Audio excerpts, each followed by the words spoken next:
Lincoln Center Theater means the creme de la creme in artistry, production values, worth to the community, audience membership, creme de la creme of audiences. Oh, I could get in real trouble for saying that, but it's true.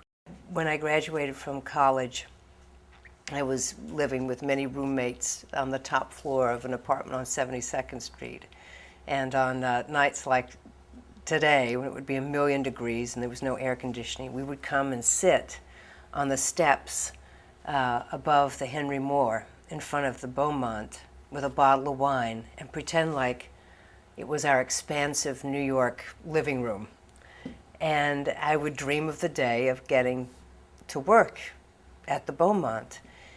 Which I still have not done. I can't wait. Someday maybe they'll let me work at the Beaumont. But working in this building and coming to work in this building every day and being surrounded by this extraordinary campus is an added thrill. It's also, I have to say, nice not to be in Midtown. It's nice to be in this temple to the arts. My single happiest moment on stage has been in this building, a play directed by Jack O'Brien. The thing about these boys, Mr. Bishop and Mr. Gersten, is they love to take big risks. And I don't know how it happens, but more often than not, they pay off for them and for the community. But they think big and out of the box. You have these two extraordinary men at the top who immediately embrace you as a family member forevermore. Because once you're here, once you have the great privilege of working at this institution, you're part of the family. And you also have the best support team in the world.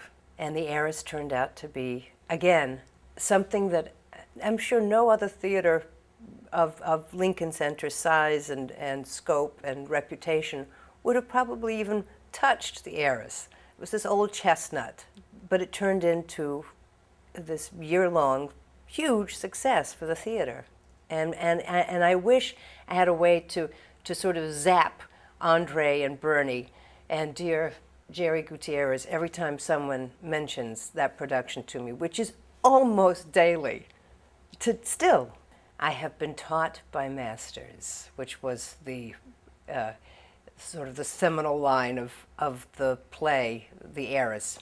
And working back from that, the character was this very shy, very demure, badly treated daughter of an insanely successful surgeon in New York City in 1851.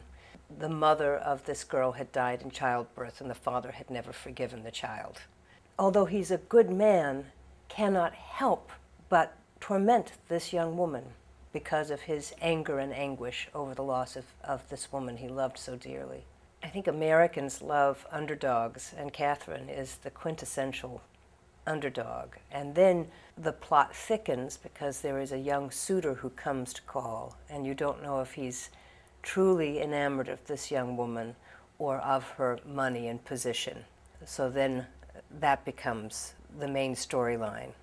And once she's abandoned by this young man, she finds the strength to challenge her father. And it turns brutal again, but in the reverse, daughter to father. Well, Catherine, you have something to tell me. Yes. I'm engaged to be married. And I am a poor man, Catherine. Oh, father will not care about that. The man's a fortune hunter. I care no more for her fortune than for the ashes in that grate. Child, you're disinheriting yourself. There he is! So it's a cracking good tale. And as Gerry Gutierrez said, the second half was pure melodrama, but it was earned.